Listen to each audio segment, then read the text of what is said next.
ये 10-10-10 एसआईपी का जो नियम है ये क्या है, और क्या ये वाकई अगर कोई अपने निवेश की शुरुआत करना चाहता है तो उसके लिए ये बहुत ही ज्यादा मोटिवेशन देने वाला होगा? 3 कंपोनेंट्स हैं क्योंकि उसमें 3 बार 10-10-10 है। सबसे पहला 10 जो आपने भी इंट्रोडक्शन में कहा वो है टाइम होराइज़न, जो बहुत इम्पोर्टेंट है। तो मान लीजिए कि अगर आप 10 साल का टाइम होराइज़न लेके निवेश कर रहे हैं। दूसरा 10 है 10%, यानी आप जो निवेश कर रहे हो उस पर कितना रिटर्न निकलेगा। तो 10% मुझे ऐसा लग रहा है काफ़ी अच्छा असम्पशन है। बहुत ज़्यादा अग्रेसिव भी नहीं है और 10 साल में 10% रिटर्न निकल पाना इक्विटी निवेश में मुश्किल भी नहीं है। और तीसरा 10% है, वो मुझे लग रहा है सबसे इम्पोर्टेंट कंपोनेंट है यहाँ पर, वो है 10% का स्टेप अप।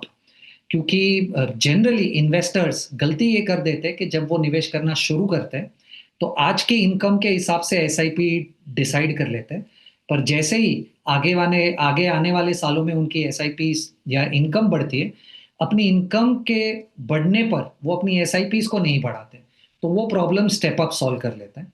तो 10 साल का निवेश, 10% का रिटर्न एक्सपेक्टेशन और साल का 10% का स्टेप अप, ये रूल है। मुझे ऐसा लग रहा है कि इन 3 चीज़ में से 2 चीज़ तो डेफ़िनेटली आपके कंट्रोल में है। सबसे पहले तो आप कितना समय दे सकते हैं आपके इन्वेस्टमेंट को, जो 10 साल है इस केस में। आप हर साल कितना स्टेप अप कर सकते हैं, जो हम अज़्यूम कर रहे हैं कि आप 10% के हिसाब से स्टेप अप कर पाएँगे। एक चीज़ जो आपके कंट्रोल में नहीं है, वो रिटर्न कितना निकलेगा।